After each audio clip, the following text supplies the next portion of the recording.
about Tyron Woodley? Where does he go from here? Because he had been hounding you for a title shot. Yeah. He choked in the big fight tonight, man. He needed to come out and try to rip that head off in the third round. He didn't even do that. He threw a few punches, missed, and, didn't knock him out and just sort of set back into, the way he fought the rest of the fight. He got beat tonight. He got beat mentally. He got beat physically, and, Tyron's got a ways to go. Seems like he chokes in the big fights. When you say to me, Tyron, you are well-spoken, what does that mean? Does that mean I'm well-spoken comparable to all the mixed martial artists, the 500 UFC fighters on the roster? Or does that mean, as a black male in America, you're pretty well-spoken comparable to other African Americans? What does that really mean? People say that and don't even understand what it means. When you say that I'm a freak athlete, does that mean that I don't work hard, that I'm going to fade in the later rounds, that I don't have great cardio, that I don't have a great skill set? What was your thought on when Joe Rogan said he thought it was an entertaining main event? The crowd did not. What did you think? That was nice of Joe. When I was out doing a radio tour for this fight, I said, "You've all seen the first fight. How can the second fight be not be good?" So I guess it doesn't matter what the first fight was like. The second fight can be not as good. I had it 3-2 the other way. I thought that that Wonder Boy won 3-2. One of the judges scored the last round 10-8. So that obviously throws the, Woodley came out and made some big claims before the fight that we would have a definitive answer on who's the champion and things like that. I like Tyron. He just, he's talented. You've heard me say all the things he is before. You can't be upset if people or whatever now after that second fight. I mean, come on. I think they did a good job promoting me as champion. Have you ever heard of a judge, the commissioner, go off on the referee for, oh man, he should have never awarded that 10-8 round? Have you ever heard that before? Why in my fight would the person do that when in fact the 10-8 round did not fix the outcome at all? The person that gave it 10-8 was the person that gave the draw. So why would we be making such a huge travesty on that? They should have did that in New York. Current welterweight champ Tyron Woodley said he thought it was stupid for Maia to accept this fight. He thought Maia should have waited for a title fight. What's your reaction to that? Do you agree? No, obviously I don't agree. That's what drives me crazy. He's telling people who should wait and who should whatever. Listen, Tyron Woodley and I have a good relationship, but that's one of the big problems with Tyron Woodley. When you're a fighter and you're ranked in the top 10 or the top 5, you fight whoever's available and whoever's ready to fight. I actually applaud Maia for taking this fight. It's a tough fight, and if you believe that you're the best in the world, you should fight anybody. You should fight all comers. And that's one of the problems that Tyron Woodley has and why the fans turn on Tyron Woodley. I respect Maia for taking this fight. It's going to be a great fight, and whoever wins this fight is obviously next in line for a title shot. If you win on Saturday, it's going to be you, pal. Break the news for us, Dana. Who's he going to fight? He will fight Michael Bisping for the 185-pound title. Not pleased with Tyron Woodley's performance? They broke the record for the least punches ever thrown in a title fight. There's not much to be pleased with or to talk about. I mean, what really is there to talk about in that fight? Well, I mean, Damian Maia did everything he could to get this to the canvas. Tyron had incredible takedown defense.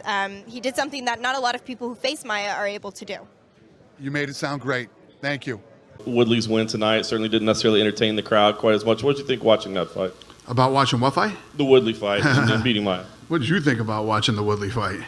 Listen, when you break a record for the least punches ever thrown in a 5-round fight in a title fight, and you beat it by, it was like 130, and these guys threw 60 or something like that. I mean, I think that sums it up. Can you elaborate a little bit on what your decision was on Tyron's victory? I mean, I guess he can say a win is a win, and he was up here talking about all the takedown defenses he had. He said, It is true. We just had a little talk in the back, Oh, GSP just texted me.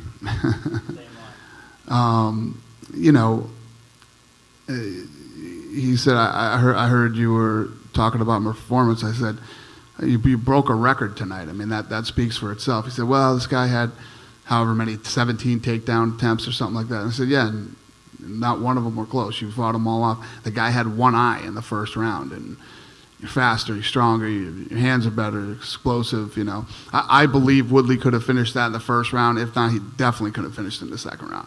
You know, if you had a remote control for that guy, he's a freak of nature. He'd be an incredible fighter. And it's easy to, listen, it's easy to say a win is a win. But when you get booed out of an arena, it means people don't want to watch you fight, you know? And that's how you make a living. It's not good if people don't want to watch you fight. You mentioned Tyron getting booed out of the arena. With George St. Pierre having such a loyal following, don't you think that fans would actually want to see Tyron actually go up against a GSP and lose? You ask fans if they want to see Woodley fight again. I think that would be a flat-out no. Who wants to pay to see Tyron Woodley fight again? It's you know, he is an absolute physical specimen. The guy could have finished that fight at any time he wanted to, but, you know, he didn't want to take the risks. You take no risks, you get no rewards. My shoulder is fucking torn. I'm really upset because I didn't say anything during the fight because that's what a champion does. I went out there and I completely dominated a fighter who once again was on a 7-fight win streak.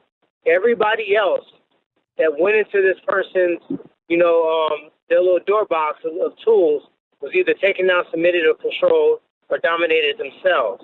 Same thing with Stephen Thompson. 7-fight win streak, beat former champions, former #1 contenders, and I went out there and I outclassed both fighters. So the lack of respect, not only from the fans or true mixed martial artists, or people who understand what's going on and what I'm actually out there painting greatness. I'm beating people at their world-class art. He was 21, 22, however many shots, came up sharp. How many times have you seen Damian Maia shoot that many takedowns and not at least secure one of them? Even come close to one. So I don't care so much about the fans, but when your job title is promoter, promote your fucking fighters. Promote your champions. Don't demote your champions. I threw my shoulder out in the first round. I wasn't able to throw any damaging shots. For you guys that don't understand what a labrum tear is, go get on Google, Wikipedia, and figure it out. And I still stayed the course. I stayed on task. I stayed on point. I executed the game plan. I had to reduce all my shots from overhands, uppercuts, things that was hurting my shoulder, to straight punches. I didn't even tell my coaches until I was getting my medicals done afterwards. So when I'm out here fighting #1 contenders back to back to back, and everybody else like Bisping gets to take a long ass hiatus, faking a knee injury, not fighting Yoel, coming back fighting George, fighting Dan Henderson outside of the freaking top 15, and then that's not even getting on Conor. He can do whatever the fuck he wants to do, and I'm the one that let me say I want to fight George St. Pierre, who just so happened to be a goddamn welterweight, who was a champion. Let me say I want to fight him, and the fans go nuts and they go crazy, and I haven't earned a big title fight, and I'm not a draw, and I'm boring when I have 9 first-round finishes. That is the stupidest shit ever. So, sorry in advance. I'm mad because I've had this surgery before. It's not a fun one. It's not a quick recovery. It's not something that I'm excited about. I'm going to get a couple second opinions. I'm in the Uber right now. I just fucking got out the doctor's office, like right this second, with paperwork in my hand. So I'm owed a public apology. If you're going to publicly scrutinize me, Dana White, you publicly need to apologize to me. I've done nothing but good stuff for the sport. I've done nothing but be a good model for the fucking organization. I go out there, I fight with integrity. I covered your sport from the Fox Desk a week before my fight. I always uphold my responsibilities with the organization. It's time out for that. The word behind business is man. You need to be a man. You owe me a public apology. And if I don't get that, I'm going to start leaking some shit if people don't want to be out in the wind. And I'm not even kidding about that. I don't give a fuck.